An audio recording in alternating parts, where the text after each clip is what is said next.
fugiu da repressão pela contestação que disse: eu não quero para mim esse esmagamento. E aí faz o caminho oposto.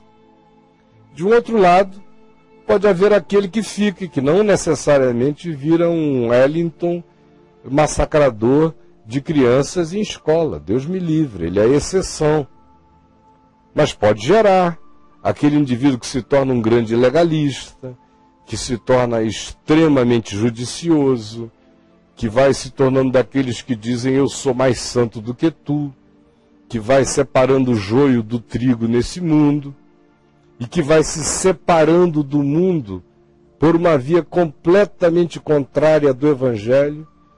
O Evangelho propõe uma santidade de imersão no mundo. Pai, eu não te peço que tu os tires do mundo, mas sim que tu os livres do mal. Mas a doença religiosa que pensa a vida com essas materializações vai construindo aquelas santidades de rigor ascético, de separação física, e que vai acabando gerando uma mistura entre a frustração sexual e a jactância. De um lado, a frustração, porque por mais que ele dissesse que não tinha mulheres por uma escolha moral, por uma escolha religiosa, por uma escolha de santidade, isso tudo vai se misturando à própria frustração, ao desencanto, à decepção, à timidez, à incapacidade, à covardia do próprio indivíduo, gerando um bolo enorme que acaba sendo ungido pelo apelido religioso de santidade. Mas na mesma medida em que produz isso, gera o seu oposto. Gera o ódio, gera a repressão, gera a raiva de não ter aquilo que o indivíduo diz que não tem porque não quer, que não tem porque não gosta. Ele diz que é a escolha dele aquilo que de fato é o trauma e a doença dele. Daí a gente ter que observar a seletividade das mortes que ele praticou.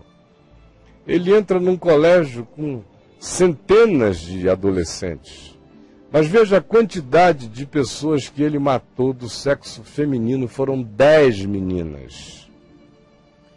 E outras 10 meninas ficaram internadas. De 13, que se disse hoje de manhã que morreram, 13 morreram, dos quais 10 meninas. E dos que não morreram, 10 outras meninas estão internadas, mostrando que de 23, não é possível que 20 meninas tenham sido a casualidade dos tiros dele. Não houve tiros não intencionais ali. Na própria matéria do Jornal Nacional que a gente viu, apareceu um garoto muito espontâneo, que disse que começou a conversar com ele, ele disse para o garoto, olha, fica calmo, gordinho, que você não vai morrer. Naquilo ali eu vi uma declaração clara de um indivíduo que estava dizendo, você está fora do grupo de risco.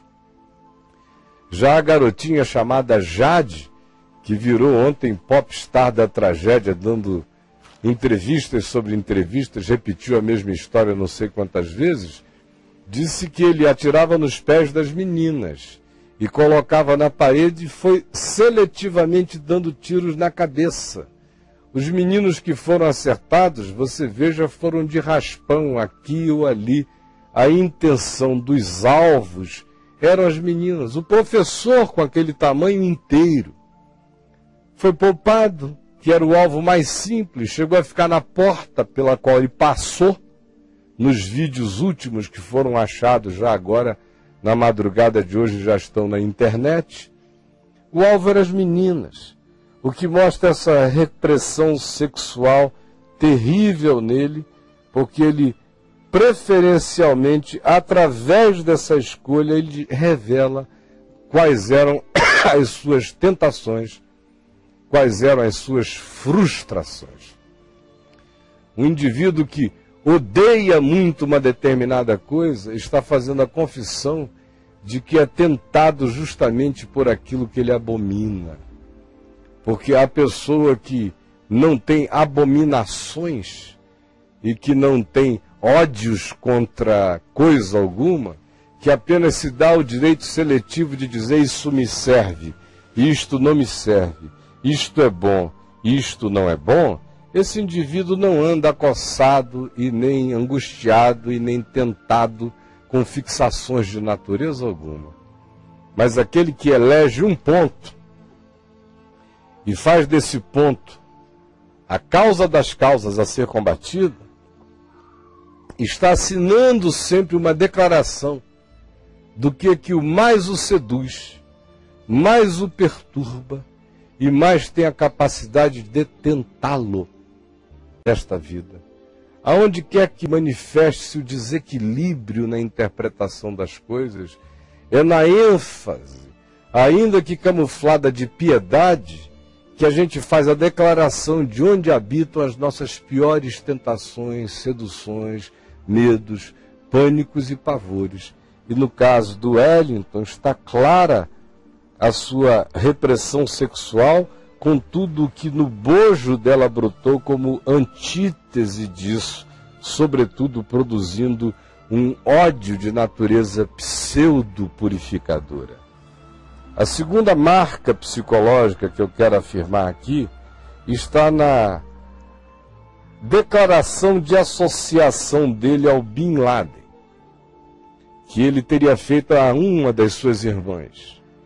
Ontem eu assisti essa irmã também, sem aparecer, fazendo a declaração de que quando ele apareceu na casa dela nas últimas vezes, com a barba muito grande, esquisitão, como ele foi ficando cada vez mais, especialmente depois da morte da mãe, há um ano atrás, quando ele foi morar sozinho, e saiu do emprego, rompeu os vínculos com o mínimo de funcionalidade social que tinha até então, e foi ficando no seu claustro dentro de casa, no seu calabouço físico e mental, quando dali saiu as poucas vezes que saiu e conversou com uma de suas irmãs, ele chegou e declarou o seu ódio, dizendo: me dá vontade de derrubar um avião, de fazer um terrorismo no mundo. E ela disse: que é isso, fulano? O que você está dizendo? E ele teria dito: é assim como o outro fez, fazendo alusão ao Bin Laden. Ora, isso não faz dele um islâmico, mas faz dele apenas um indivíduo que expressa assim o seu desejo de purificar o mundo com fogo, como é o caso do Bin Laden nessa sua síndrome de profeta Elias islâmico. E como foi o caso do Wellington, que não ateou fogo na escola, porque o fogo não daria a ele o poder da seletividade em relação a matar as meninas, que eram o objeto do seu desejo reprimido, como figura sexualmente frustrada, como há pouco eu falei. Já o revólver daria a ele esse fogo de precisão.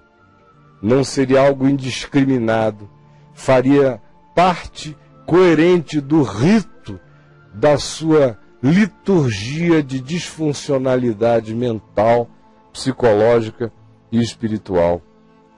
O terceiro elemento que eu listei aqui tem 4 subdivisões. Tem a ver com a ambivalência, com as dimensões que carregam um peso de um lado e um peso do outro e que se jungem de maneira incoerente, porém factual, na interioridade do indivíduo.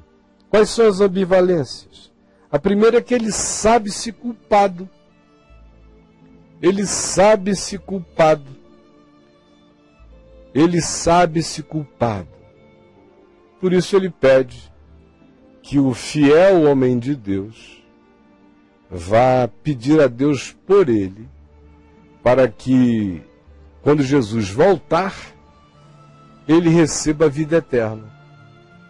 Se ele não tivesse essa certeza de culpa, ele não faria esse pedido de intercessão lá na sua tumba. E não serviria uma intercessão em algum lugar. Tinha que ser uma intercessão pisando no chão geográfico do seu sepultamento, o que reforça muito mais, como eu disse antes, a ideia da vinculação, não só esquizofrênica dele, mas na sua esquizofrenia, a escatologia das testemunhas de Jeová.